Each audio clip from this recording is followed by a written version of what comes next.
আমি তখন কাজী সাহেবকে দেখতে বললাম, কাজী সাহেব অনুমতি যদি দিতেন আমি কবরের কাছে যাইতাম, কবরটা আমি খনন করতাম। এবার আমিরুল মুমিনিন বলে, তারপরে কি হলো? বলে তারপরে কি হলো শোনেন। আমি বাবা কবরের কাছে যাইয়া কবর খনন করার অনুমতি পাইয়া আমি আমার সোনার স্থানে বেটাই বেটিরে দেখার জন্য আমি মরিয়া হয়ে গেলাম। আমিরুল মুমিনিন বলে, ছেলে সন্তান না মেয়ে সন্তান? লোকটি কান্দার ডাক দিয়ে বলে, এটা আমার পেটি সন্তান, মেয়ে সন্তান। ও বাবা, মেয়েরা বাবার জন্য কিন্তু অনেক পাগল, মেয়েরা বাবার প্রতি দুর্বল, বাবারও কিন্তু মেয়ের পক্ষে অনেক দুর্বল। সোনার স্থান বাইরা আমার বাবা বিরাজ কয়েকদিন হলো উত্তরবঙ্গে আছি। আমার ভাইরা আমার বন্ধুকে আল্লাহ পছন্দ করে বলি, যেই পরিবার অসুস্থ হয়েছি আমার ভাই আমার বিবি কোন রকম মুখটা মলিন করে ব্যবহার হয়ে বিদায় দিতে। ছেলে কয়া বোঝাও, ঠিক মতন খাওয়া দাওয়া করিও। মেয়েটা আমার বর্তমান সিঁড়ি কোনায় আর ডাক দিয়ে বলে, আপু সারা বছর তুমি ওয়ার্ক করো, খালি ওয়ার্ক করবা, নিজের শরীরের দিকে খেয়াল করবে না। আব্বু তোমার হইতে কিছু হয় আপু বলে ডাকবো গারে। বাবার রে, মেয়েটারে আমি ডাকতে গেলাম, আম্মু তুমি দোয়া করো আমার কিচ্ছু হবে না। আমার বন্ধু মেয়েটা ওই নিচের নামা পর্যন্ত, গাড়ি বাসা পর্যন্ত উপর থেকে জানালা দিয়ে তাকায় আর বারবার খালি কাঁদবে। বারান্দে মেয়েরা বাবার প্রতি এত দুর্বল, বাবারও মেয়েদের প্রতি দুর্বল। সোনার দাম ভাইরা আমার এই লোকটা কান্দার ডাক দিয়ে আমি একজন বাবা, আমি কবরের কাছে দাঁড়াইয়া যখন সালাম দিলাম, আমি যখন দেখলাম আসলে আমার বাচ্চা মেয়ে বিবির স্তনে দুধ পান করতে যার কাঁদিয়া কাঁদিয়া আমার ডাক দিতেছে, তখন আমি বলতেছিলাম, আল্লাহ এটা কেমনে সম্ভব? ও আমিরুল মুমিনিন, ওই কবরের ভিতর থেকে একটা ওয়াজ আমার কানে আইছে। ভাই ওই ওয়াজটা কোন ওয়াজ আমি আপনাদেরকে জানাইতেছি, তবে 2 মিনিট আমি একটু আমাদের জানাতে চাই। কোন বাবারে তুমি বুড়া কইয়া গালি দাও? আমার ভাইকে তোমার বাবা আছে তাই বাবারে তুমি বুড়া কইয়া গালি দাও। তুমি যাদের বাবা নাই তাদের মতন বড় দুঃখের কেউ নাই। আমার ভাইরা এই মাদ্রাসাতেও দেখবেন অনেক সন্তান আছে, ছাত্র আছে, বাবা নাই মা আছে। আমি 1 মিনিটে শুধু একটু টাচ দিয়ে যাই, প্রায় মাহলে কথাটা বলিয়া থাকি। নিজের মাদ্রাসার আসরে নামাজ পড়ে নিজের প্রতিষ্ঠানের বারান্দায় দাঁড়াইয়া বাচ্চাদের খেলা দেখতেছি, খুব ভালো লাগতেছে খেলার দৃশ্য। আমার বন্ধুগণ হঠাৎ করে মেন গেটের দিকে নজর গেল, নজর করার পরে দেখতে পাইলাম একজন বাবা হাতে কয়েকটা ব্যাগ নিয়ে দাঁড়ায় আছে, চানাচুর বিস্কিটের ব্যাগে, ফল ফ্রুটের ব্যাগে। আমার বন্ধুগণ কোন ছেলেটার বাবা এটা আমার জানা নাই। হঠাৎ করে 500 জন ছাত্রের মধ্যে একটা ছাত্র খেলা বন্ধ করে দিল, খেলা বন্ধ করে দিয়ে কাঁদো কাঁদো ভাব নিয়ে ছেলেদেরকে ডাক দিয়ে বলে, আমি আর আজকে খেলবো না, ওইটা আমার আব্বু আছে, আমি আমার আব্বুর কাছে যাই। আমার আবার পানি যাওয়ার জন্য ছেলেটাকে নজর করে দেখলাম, আল্লাহর রাস্তায় বলবো কোন কারো দিকে তাকায় না, দেখেন এক ফোঁটা চোখের পানি ফলাইতে পারেন কিনা। আল্লাহ না আসলো আল্লাহর হান ধরবে। ও ভাই, আল্লাহ কদম করিয়া বলি না, তুই আমি বাবার জন্য কান্দি, তোর আমার ছেলে মেয়ে তোর আমার জন্য কান্নাকাটি করবে।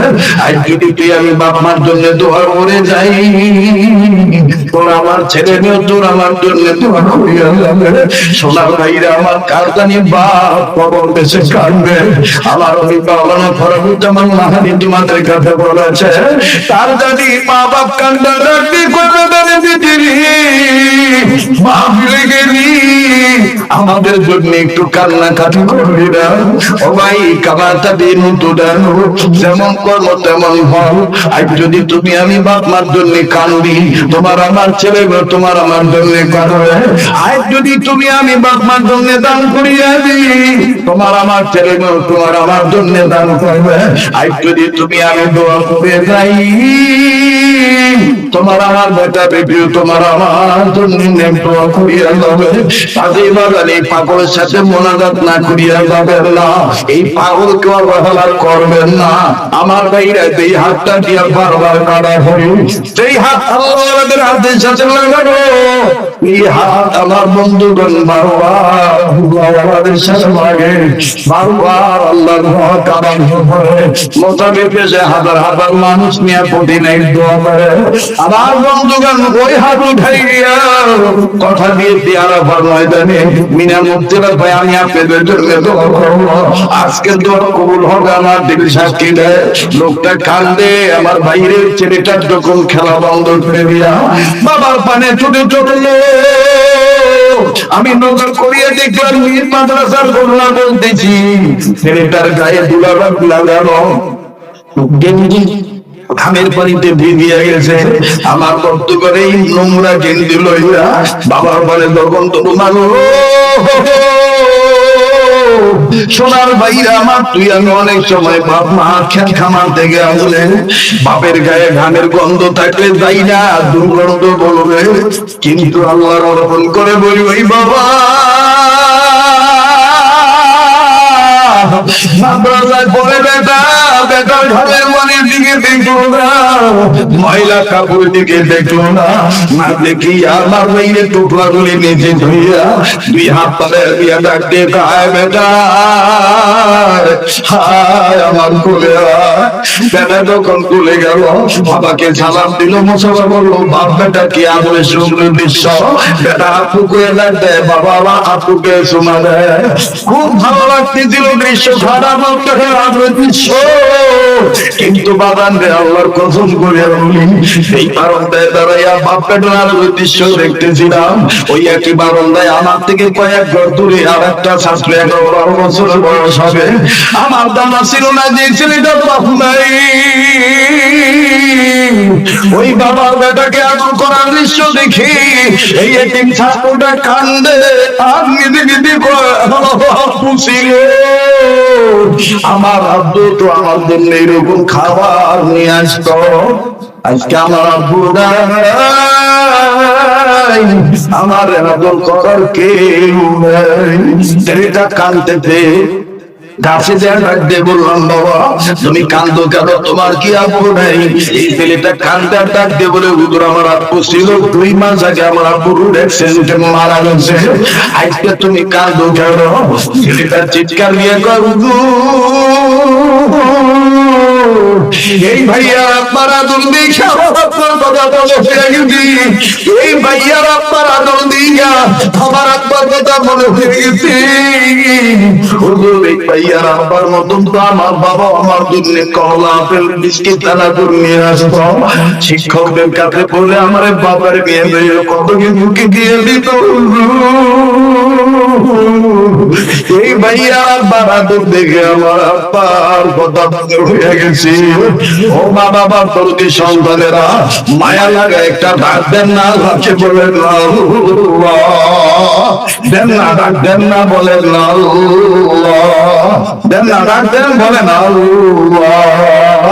বাইরে কার মা বাবার জন্য দুনিয়া নাই, কার মা বাবার জন্য হাসপাতালের বেডে বাড়ি ঘরে বিছানায় রুগী হয়ে পড়ে আছে, মায়া লাগে একটা ডাক দেন না, বাবার আল্লাহ মাফ করিয়া দিবে, বাপ মাকে আল্লাহ সুস্থ করিয়া দিবে। এই মদিনার প্রেমিকের পাগলের হাতের সাথে একটু হাত উঠে দোয়া করে যাবে, মায়া লাগে একটা ডাক দেন না, বলেন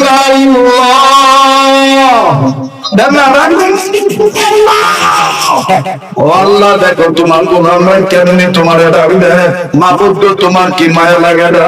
ভাইয়া প্লিজ কেউ উঠাউঠি করবেন না, মাশাআল্লাহ খুব সুন্দর পরিবেশ, কত চমৎকার পরিবেশ, একটা লোক কোনো বিশৃঙ্খলা পারে না, এরপরও কিছু লোক থাকবে শয়তানি ওয়াসওয়াসে পড়িয়া বুজুর্গ আলেমদের সাথে দোয়া না করিয়া চলিয়া যাবে।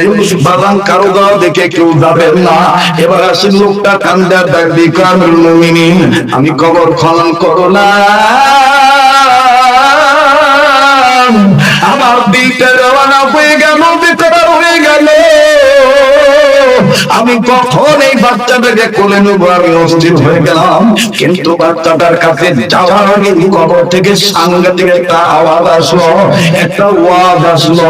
ওহুর এই ওয়াজটা শোনার পরে আমি তখন এই বাচ্চাটার জিম্মাদারি ভালোভাবে নিয়ে নিলাম। হয়তো তোমার বলে আমার একটু শোনাও। আমি বলছি বলবো, তবে কান্না ভাঙা মন নিয়া, আমার ভাইরা পানি ভিজা চোখ নিয়া, কান্না জড়িত ভাঙ্গা কণ্ঠ নিয়া আমি মুসাফির মানুষ খাবার নিয়ে ছোট্ট একটা আবদার করবো। মুসলমান ভাইরা আমার বড়রা, এই মাদ্রাসাটা আমাদের স্নেহের মাওলানা মাহমুদ সাহেব কত কষ্ট করে এলাকাবাসীদের সহযোগিতা নিয়া, দোয়া পরামর্শ নিয়া সুন্দর করে মাদ্রাসাটা পরিচালনা করতেছে। আপনারা দান সহযোগিতা করিয়া দোয়ার মাধ্যমে চালায় রাখতেছেন। আমি মুসাফির মানুষ, আমি আপনাদের কাছে ছোট্ট পরিসরে একটা আবদার করবো। মুসলমান ভাইরা আমার বন্ধুগণ, 114 সূরা কোরআন শরীফের সূরার সংখ্যা 114 সূরা, 114 সূরার মধ্যে ওবাগান এখানে 200-300-250 মানুষ আছে। প্রতি মাসে এই মাদ্রাসায় 50 কেজি করে চাউল লাগে, বস্তা লাগে প্রায় 60টা। আমার বন্ধুগণ, আমার ভাইরা, আমি আপনাদের কাছে বলবো, 12 মাসে যদি 10 বস্তা করে চাউল হয়, 1 বছরে চাউল লাগে 120টা। কথা বল ঠিক কিনা? কতটা লাগে? 120টা। আমি 120 বস্তা চাই না, যেহেতু কোরআন শরীফের পুরা সংখ্যা 114 সূরা, এই জন্য 114 সূরাকে মহব্বত করে, 1 নাম্বার সূরা ফাতিহাকে মহব্বত করে আল্লাহর কোন বান্দা আছেন গো ভাইয়া, আল্লাহর উপর ভরসা করে 1 বস্তা চাউলে মাদ্রাসায় দিয়ে দিবেন 50 কেজি ওজনের। এইভাবে 100 এই তোমরা উঠলা কেন?